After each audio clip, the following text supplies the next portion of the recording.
Hello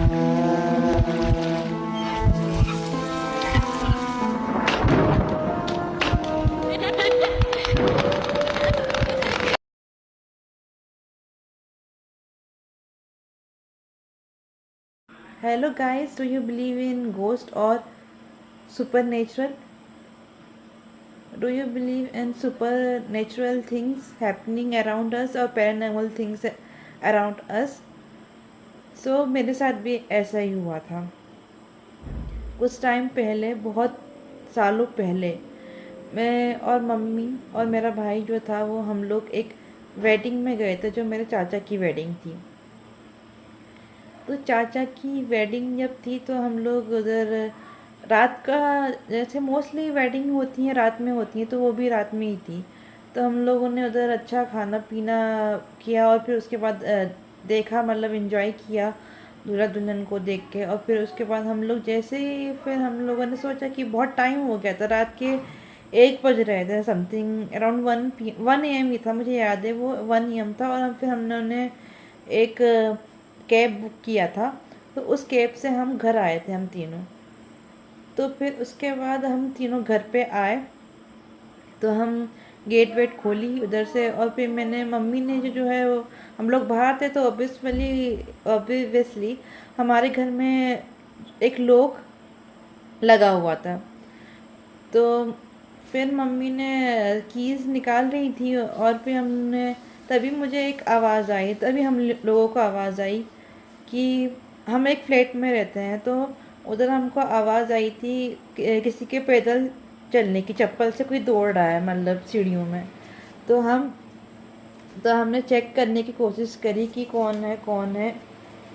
तो फिर मुझे मतलब वही चीज़ लगा कि इतनी रात को कौन दौड़ रहा है, चप्पल, वो भी इतना तेज चप्पल की आवाज़ आ रही है और सीढ़ी में दौड़ रहा है, तो कौन होगा। मतलब यहाँ, क्योंकि हमारे जो फ्लैट में थे 2-3 ही लोग रहते थे, तो मुझे कुछ डाउट हुआ, तो मैं उधर ऊपर गई देखने के लिए कि कौन है, तो मुझे कोई दिखाई नहीं उधर। फिर उसके बाद से मेरी मम्मी और जो भाई जो नीचे था, जो देखने नहीं गए, वो सीधा हड़बड़ी में डर गए कि भूत है भूत है भूत है। और फिर हम लोग सीधा अंदर चले गए। मम्मी ने थोड़ा डर गई कि ऐसा कैसा हो गया, उनको आवाज़ आई चप्पलों की और कोई था नहीं उधर अंदर। और फिर हम जो फ्लैट में रहते हैं उसी के बाजू में दूसरा फ्लैट भी था एक। तो कई सालों बाद, मतलब उसके 3-4 साल बाद, मैं, मतलब मेरे डॉगीज पाल के रखे थे स्ट्रीट डॉग में। तो डॉगीज पाल के रखे तो मैं उनको बिस्किट्स देती थी सब। तो उसमें एक पपी जो था वो उधर रह रहा था, दूसरे फ्लैट में जाता था रहने के लिए, मतलब एक हमारे यहाँ खाने के लिए आता था और दूसरे फ्लैट में रहता था। तो हमें उसको, और दूसरा फ्लैट जो था वो बिल्कुल सुनसान टाइप का है, मतलब उधर सिर्फ एक ही रहते हैं, एक ही पर्सन रहते हैं उधर और कोई रहता नहीं है। तो हम लोग उधर गए। तो फिर उसके बाद हम, मैंने उनको, मतलब पपी को बिस्किट बिस्किट दी। तो फिर उसके बाद फिर कोई आंटी थी, तो आंटी थी जो हमारे मोहल्ले की आंटी थी, जो हमारे फ्लैट्स में रहती थी। तो उन्होंने बोला मेरी मम्मी को कि अपनी बेटी को ना उधर मत भेजा करो, उस फ्लैट में मत भेजा करो। तो फिर मैंने पूछा कि आंटी क्यों, ऐसा क्यों, मैं उधर क्यों नहीं जा सकती और क्यों नहीं जाना चाहिए मुझे। तो उन्होंने बोला कि उनकी जो बेटी थी, उनकी बेटी थी, जब उस टाइम हम लोग फ्लैट में रहते थे उस साइड, वो उस टाइम पहले वो दूसरे फ्लैट में रहते, दूसरे साइड फ्लैट में रहते थे। तो बोलने लगे कि उनकी जो बड़ी बेटी थी, तो उनको एक बार एक गोश्त दिखा खिड़की से, और वो उसके बाद वो बेहोश हो गई। तो उसके बाद ही उन्होंने जो है वो अपना ट्रांसफ़र करवाया जल्दी से, दूसरे फ्लैट में आ गए हमारे साइड वाले में। और उन्होंने कहा कि उधर जो है वो, वहाँ का जो माहौल है दूसरे फ्लैट का, वो बिल्कुल भी अच्छा नहीं है।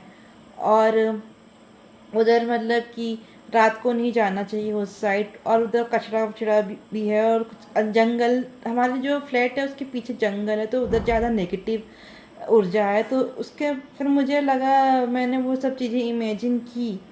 पर मुझे अभी लग रहा है कि शायद हाँ, कुछ नेगेटिव थिंग्स तो होती है, क्योंकि फिर लोग एक्सपीरियंस करते हैं फिर बताते हैं, कोई इतना बड़ा झूठ तो नहीं बोलेगा। जो मैंने जो चप्पलों की आवाज़ सुनी सीढ़ियों से, तो वो भी कोई झूठ नहीं होगा। तो मुझे लगता है कि नेगेटिव एनर्जीज भी होती हैं हमारे आसपास।